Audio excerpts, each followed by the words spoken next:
नमस्कार दोस्तों। आज का वीडियो बहुत ही इंपॉर्टेंट टॉपिक पर रहने वाला है। जब कोई व्यक्ति मेडिटेशन में या अध्यात्म में आगे बढ़ता है तो उसे अनेक तरह की परीक्षाओं से भी गुजरना पड़ता है। जहां एक और वो आध्यात्मिक उन्नति के लिए स्ट्रगल करता है, अपने जीवन में आने वाले डिफिकल्टीज को कम करता है, वहां पर उसकी परीक्षा भी ली जाती है। भगवान, यूनिवर्स, परमात्मा जिस लक्ष्य की प्राप्ति के लिए वह आगे बढ़ रहा है, वो देवी देवता उसकी परीक्षा भी जरूर लेते हैं। क्या होता है, जब यह परीक्षा चल रही होती है, लोगों को एकदम से पता नहीं चल पाता। जब इस आम संसार में परीक्षा होती है तो उसको पहले उसकी डेट शीट मिलती है कि परीक्षा किस दिन होगी, इस दिन यह एग्जाम होगा, यह वाला होगा और यह वाला होगा, इसकी तैयारी कर लो। लेकिन दोस्तों, यूनिवर्स की, परमात्मा की इस परीक्षा की कोई डेट शीट जारी नहीं होती। इसमें जब आपको कहीं से भी ऐसा लगने लगे, ये सिम्टम्स या संकेत जो मैं आपको बताने वाला हूं, तो ये समझ लो कि परीक्षा आपकी हो रही है। पहले आपको पढ़ाया जाता है, समझाया जाता है, फिर जिस चीज को आप क्लेम करते हो कि हाँ, मुझे लगता है अब मेरे अंदर बहुत पेशेंस आ गया। कभी कभी आपका मन ये सोचने लगता है कि मेरे अंदर बहुत पेशेंस आ गया, अब आपके पेशेंस की परीक्षा है। याद रखना, जब आप कहने लगो मेरे अंदर बहुत ह्यूमैनिटी है, बहुत नम्रता है, मैं बहुत प्यार से व्यवहार करता हूं, आपकी परीक्षा होनी तय है। इससे पहले कि आपको डिजाइनेट किया जाए कि हाँ, इस व्यक्ति के अंदर बहुत पेशेंस है, यूनिवर्स की तरफ से पहले आपका टेस्ट लिया जाता है, देखा जाता है कि सच में इस व्यक्ति के अंदर वह दम है जो यह बात कह रहा है। यूनिवर्स उसे जहां ले जाना चाहता है, उसे उस रास्ते पर चलने का हक है। इसे ताकत दी जानी है, जो पावर दी जानी है, जिस चीज के लिए इसे तैयार किया जा रहा है, क्या उसके लिए यह तैयार है, उसके लिए परीक्षा ली जाती है। क्या आपकी भी परीक्षा हुई है? कभी जरा इन बातों को जांच कर देखते हैं। आपको बहुत अच्छा लगने वाला है। इस वीडियो को लास्ट तक जरूर देखिएगा, आपको इसमें बहुत इंटरेस्ट आने वाला है। चैनल पर नए हैं तो चैनल को जरूर सब्सक्राइब कर लें। क्या होता है जब परीक्षा होती है दोस्तों, परीक्षा होती है तो सबसे पहले जो दिक्कत आने लगती है वो है आलस आना। जो भी साधना आप कर रहे थे, जो भी अध्यात्म के नियम का पालन कर रहे थे, उसमें आलस आने लगता है। कुछ दिन सेवा करेंगे, कुछ दिन साधना करेंगे, कुछ दिन मन को मेडिटेशन में खूब लगाएंगे, कुछ दिनों के बाद मन की ऐसी अवस्था हो जाएगी, मन कहेगा कि अब तो बस बहुत हो गया, अब पूजा पाठ में, भजन में, सेवा में, साधना में मन नहीं लगता। यह परीक्षा जो है उसकी इच्छा शक्ति की जांच करने के लिए की जाती है कि क्या यह आलसी होकर बैठ जाएगा या यह लगातार अपने पथ पर आगे बढ़ता रहेगा। क्या इसके मन में सचमुच लगन है अपने लक्ष्य के प्रति। जैसे संसार में परीक्षाएं होती हैं, वैसे ही दोस्तों यहां पर भी परीक्षाएं होती हैं और बड़ी भारी परीक्षा होती है। तो याद रखना, जब तक परीक्षा ना हो, पता कैसे चले कि आपके अंदर कितने महान गुण छिपे हुए हैं। परीक्षाएं परमात्मा की तरफ से इसलिए ली जाती है कि आपके उन गुणों को दूसरों के सामने प्रकट करने के लिए, तो इसलिए आपकी मजबूती की परीक्षा ले जाती है, आपके इरादों की परीक्षा ली जाती है कि छोटी मोटी बातों से घबरा तो नहीं जाता यह व्यक्ति। जरा देख लेना कि क्या आपके साथ हुआ है। फिर आपके नियमों की परीक्षा ली जाती है। आप रहते हो ना कि मैंने 16 व्रत करने हैं या मैंने 5 दिन के लिए यह उपवास रखा है, क्या मुझे यह करना है। ये वाली साधना 21 दिन के लिए रखी है, 2 घंटे का मेडिटेशन मुझे करना है, मैंने अपना डेली का नियम बनाया है। जब आप मन में यह धारण करते हो कि अब तो मैं पक गया हूं, तब परीक्षा जरूर होगी। और आलस्य सबसे बड़ी परीक्षाओं में एक होता है और आपके नियम डगमग होने लगते हैं। ऐसी परीक्षा आपसे ली जाती है, देखा जाता है कि आप कितने पक्के उतरते हो, और इसके लिए जरूर तैयारी चाहिए। नंबर 2, जो सबसे ज्यादा परीक्षा में घटनाएं घटित होती हैं, क्या आपके साथ भी हो रही है। रिश्तों की उलझने, आपके सगे संबंधी, माता पिता, दोस्त, पति पत्नी, पड़ोसी, रिश्तेदार इत्यादि को माध्यम बनाकर आपको भटकाने का प्रयास किया जाता है। इसका मतलब यह है कि रिश्तों में तकलीफें आना शुरू हो जाती है। जो रिश्ते तकलीफ देना शुरू कर देते हैं, वह आपको बार बार कहेंगे, अरे क्यों चल रहा है, किस रास्ते पर चल रहा है, क्या यह बेवकूफी वाली बात है, अरे सब लोग ऐसे ही होते हैं, आजकल थोड़े ही साधना होती है, मेडिटेशन के लिए क्या सुबह 3 बजे उठकर बैठ जाता है, तेरा दिमाग खराब है क्या। अरे नींद कर, आराम से, जीवन का टाइम है, जब समय आएगा तो देख लेंगे। कोई को फालतू में टेंशन ले रहे हो, ऐसे लोगों के मुंह से आपको बातें सुनाई जाती है कि यह व्यक्ति पक्का है, याद रखना। वो लोग नहीं बोल रहे, उनके भीतर जो बैठा हुआ है वह बुलवा रहा है। उसी वक्त समझ लेना परीक्षा हो रही है, इनके अंदर से बैठकर वही बुला रहा है।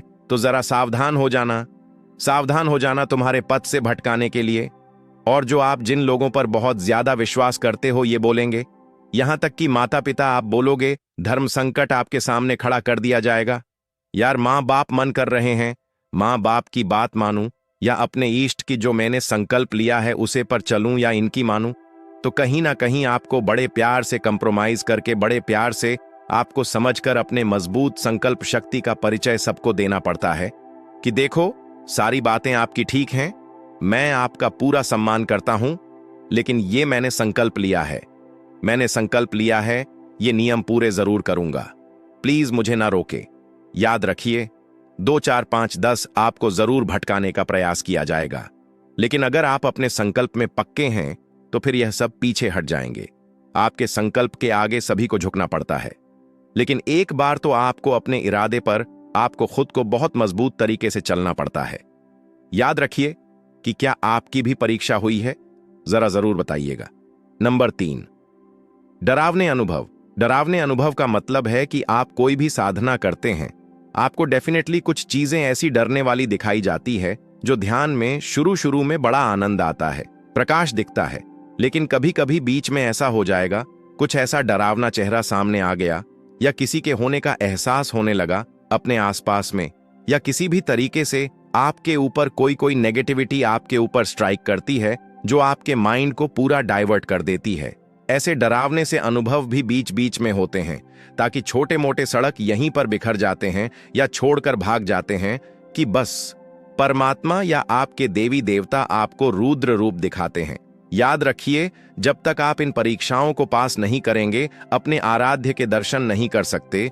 जो आप मेडिटेशन की लाइन पर चल रहे हैं, उसमें जो भी गंतव्य आपका, वहां पर आप नहीं पहुंच सकते जब तक आप इन डरावने अनुभवों से, नेगेटिव चीजों से ना गुजर लो। परीक्षाएं तो जीवन का एक पार्ट है, इतना इंटीग्रेटेड पार्ट है कि जब आप थोड़ा सा चयन से बैठे और आपका टेस्ट शुरू हो गया, आपका एग्जाम शुरू हो गया, कोई पता नहीं चलता कब किस किस रूप में आकर आपकी परीक्षा ले ली जाए। तो be careful, very very careful, अपने आप को समझना बड़े प्यार से कि परीक्षा कभी भी ली जा सकती है। नंबर 4, विश्वास की परीक्षा होती है। आपको विपरीत परिस्थितियां आपको दी जाती हैं, तुम पक्के हो या नहीं हो। विश्वास की परीक्षा लेना, अपने इरादे पर कितना विश्वास है आपके सामने, और लूजन दिए जाते हैं, आपको भ्रमित किया जाता है, आपको देखा जाता है कि चलो यार, वह वाले भगवान की साधना जरा आसान है, मुझे लगता है कि यह छोड़कर वो पकड़ लो। और बहुत लोग बड़े बड़े जो पथिक हैं यहां से भटक जाते हैं, उनको लगता है कि यह साधना छोड़कर आसान वाला रास्ता अपना लो, वहां पर आसान है, इसे छोड़ो, यह बड़ा डिफिकल्ट है, इसमें आनंद नहीं आ रहा, छोड़ो परे, जहां पर इच्छाएं पूर्ण नहीं हो रही। इसीलिए लोग बड़े आराध्य की खोज में निकले थे, कहते हैं चले थे, हरि भजन को ओटन लगे कपास। यही गड़बड़ होती है, जहां पर लोग अपने ईष्ट आराध्य भगवान की पूजा छोड़कर छोटे मोटे दैवी देवताओं की या भूत प्रेतों की पूजा शुरू कर देते हैं। मतलब यह छोटे मोटे जुगाड़ू साधन लगा लेते हैं कि कोई सिद्धि मिल जाए, और उसके बाद हम लोगों को भ्रमित करना शुरू कर देते हैं, दिखाना शुरू कर देते हैं कि मैंने कुछ तो पा लिया है। और लोग भी थोड़े समय बाद आपसे पूछना शुरू कर देते हैं कि 2 साल से लगे हो क्या, कुछ मिला। लोगों को लगता है कि साधना करने का मतलब है कि कुछ दिनों के बाद आप एकदम चमत्कारी बाबा बन जाओगे और कहोगे कि बस बताओ तुम्हारी इच्छा पूरी करूं। ऐसा नहीं होता, ऐसा बिल्कुल भी नहीं होता। हम कोई चमत्कारी बाबा बनने के लिए ध्यान नहीं करते, ना कोई साधना करते हैं, हम अपनी अंतरात्मा को जागने के लिए करते हैं। किसी और से हमारी कंपटीशन नहीं है, अपने आप से ही हमारी कंपटीशन है, अपनी ही नेगेटिविटी से हमारी कंपटीशन है, अपने ही पेस्ट से हमारी कंपटीशन है, किसी के साथ कोई कंपटीशन नहीं है। अपना विश्वास अपने ईस्ट पर कायम रखना है, खुद को बार बार भरोसा दिलवाना पड़ता है, माना कि मुश्किल है।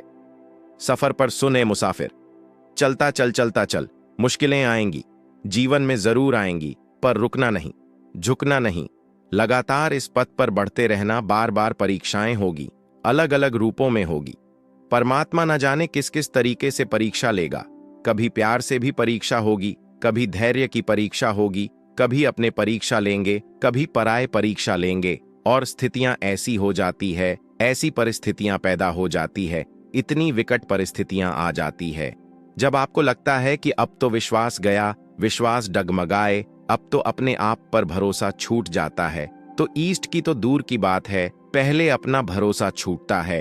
अपनों पर भरोसा कायम रखना और आपके भरोसे पर ही ईस्ट का भरोसा होता है, ये याद रखना।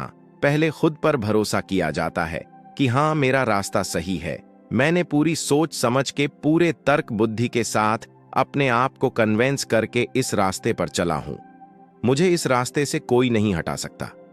जब ऐसे करके आप दृढ़ संकल्प करके अपने रास्ते पर बढ़ते हो, तो आप एक दिन सारी परीक्षा में पास होकर अपने गंतव्य तक जरूर पहुंचोगे। इसलिए जरूर प्रयास करना। मैं उम्मीद करता हूं मेरे द्वारा दी गई जानकारी आपको जरूर समझ में आई होगी, और वीडियो आपको अच्छी लगी हो तो वीडियो को लाइक करना, शेयर करना और चैनल को जरूर सब्सक्राइब कर लेना। धन्यवाद।